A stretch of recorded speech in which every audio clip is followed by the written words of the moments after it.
Archives की importance ज़्यादा है, इस वजह से इसकी कॉपीज़ आप लाजमी बनाएं। ठीक है, क्यों? अगर इसमें से एक भी डिलीट हो गई और आपको रिक्वायर्ड हुई तो आप डिलीट के से अगली वाली आपकी आर्काइव्स आपके लिए यूजलेस हो जाती हैं, क्योंकि अगर मैंने इस आर्काइव के अंदर एक इंसर्ट चलाया था, फॉर एग्जांपल इसमें अपडेट चलाया था, इसमें डिलीट चलाया था, इसमें ट्रंकेट चलाया था, तो सीक्वेंस चल रहा है ना। तो अगर एक सीक्वेंस भी मिस हो गया तो इसका मतलब है डेटा फिर वो अप्लाई कैसे करेगा, रिकवर कैसे करेगा। तो इस वजह से हम इसको आर्काइविंग को जो है वो मल्टीप्लेक्स करते हैं। इसका पैरामीटर जो है वो हमारे पास है log underscore archive underscore test. अगर आप यहाँ देखिए बहुत लंबी लिस्ट है, तकरीबन 30+ इसकी लोकेशंस आप सेट कर सकते हैं, यहाँ देखें। अच्छा, बाय डिफ़ॉल्ट अगर ये ब्लैंक आ रहे हैं सारे, तो इसका मतलब ये नहीं है कि आपकी आर्काइविंग नहीं हो रही।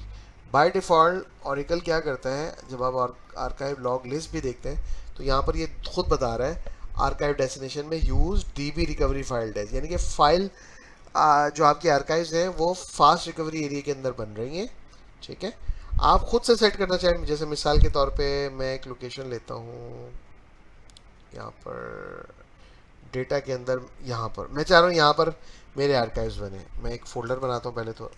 फ़ोल्डर आप यहाँ पे राइट क्लिक करके भी बना सकते हैं, लेकिन मैं क्योंकि रूट के यूज़र से कनेक्टेड हूँ तो आपको परमिशंस वगैरह भी देनी पड़ेंगी। तो मैंने एक्सक्लेमेशन का साइन लिखा है, इसका मतलब है मैं टर्मिनल की कमांड यहाँ पर डायरेक्ट SQL+ से चलाना चाह रहा हूँ। और मैंने यहाँ पर एक आर्काइव्स के नाम का फ़ोल्डर बनाया, देखें यहाँ पर एक बन गया होगा ये रहा। ठीक है, और यहाँ से बनाने का पर्पस ये है कि ऑरिकल की यूज़र से बनाया तो मुझे परमिशंस वगैरह सेट नहीं करनी पड़ेगी। मैं ये चाह रहा हूँ मेरी आर्काइव्स इसके अंदर भी बने। अब मेरी मैं रिक्वायरमेंट क्या है, क्या मैं चाहता हूँ सिर्फ यहाँ बने, या मैं चाहता हूँ फास्ट रिकवरी एरिया में भी बने और यहाँ भी बने। तो उसका तरीका क्या है, हमने लिखा alter system set log underscore archive underscore test underscore 1 equal to location equal to use DB recovery file test. इस कमांड का मतलब ये है कि मैं -1 -2 -3 करके तकरीबन 31 तक आप इसको सेट कर सकते हैं। 1 पे मैंने सेट कर दिया कि भाई मेरी जो है ना फास्ट रिकवरी एरिया के अंदर बने, एक बात। प्लस अब दूसरी लोकेशन में सेट कर रहा हूँ alter system set log underscore archive underscore dash underscore 2 equal to, और लोकेशन इक्वल टू लिखना लाजमी है। इसके आगे आप इसका पाथ लिख देंगे इस लोकेशन का। इसका पाथ क्या है, /data/archive। तो मैंने यहाँ पर इसको ये बता दिया, alter system set log underscore archive underscore test underscore 2 equal to location. आपने इसके अंदर डायरेक्ट इस तरह से पाथ नहीं लिखना है, ये याद रखना है। लोकेशन का कीवर्ड लिखना है, उसके बाद पाथ लिखना है।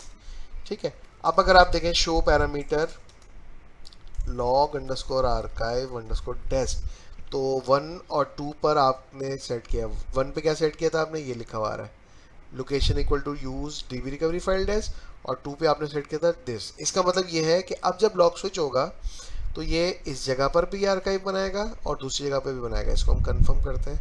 मैं दोनों लोकेशंस खोलता हूँ ज़रा, डेटा। ठीक है, हम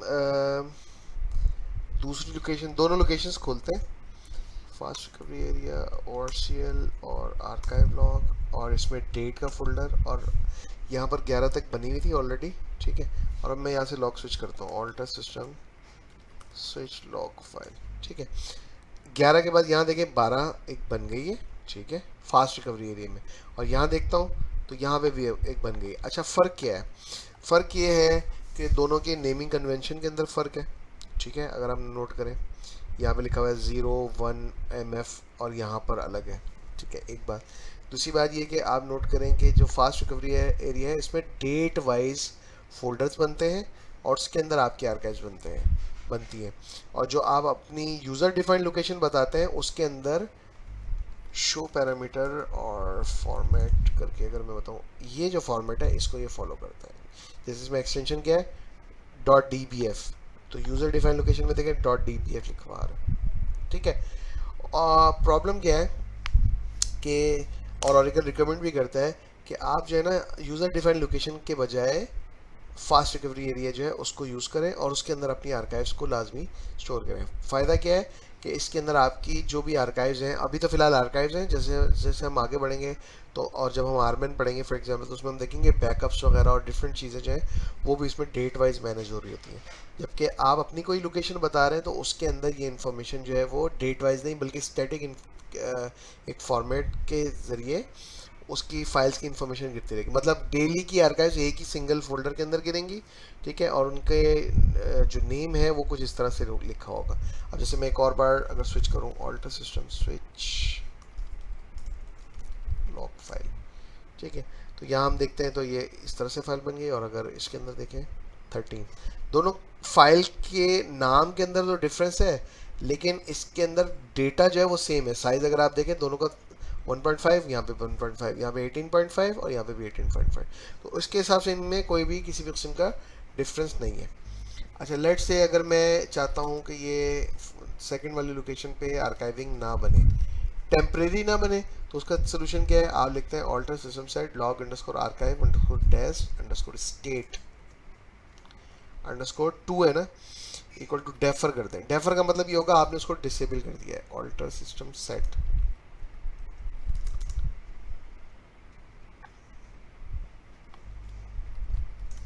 ठीक है। अब मैं स्विच करूंगा तो आप देखें 13 के बजाय के बाद 14, 15, 16 यहाँ पे बन रही है 16, और यहाँ पर नहीं आ रही क्योंकि मैंने इसको डेफर किया हुआ है। डेफर का मतलब क्या है कि आपने इसको टेम्प्रेरी तौर पर डिसेबल कर दिया। अगर आप इसको दोबारा से इनेबल करेंगे, फॉर एग्जांपल अगर मैं लिखूं इनेबल और अब मैं स्विच करूं,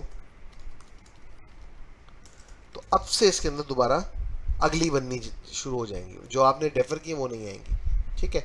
और लेट से अगर आप इस पैरामीटर को ख़त्म ही करना चाहते हैं, डेस्ट अंडरस्कोर 2 को ऑल्टर सिस्टम सेट, और आपने ये सेट किया हुआ है ना, परमानेंट ख़त्म करना है, तो आप इसको सिंगल कोट इस तरह से नल कर दें, यानी कि मैंने इसकी इंफॉर्मेशन ही ख़त्म कर दी। Show parameter log underscore archive underscore test underscore 2, ये ब्लैंक कर दिया मैंने। ब्लैंक करने का मतलब मैंने इन्फॉर्मेशन ही हटा दी।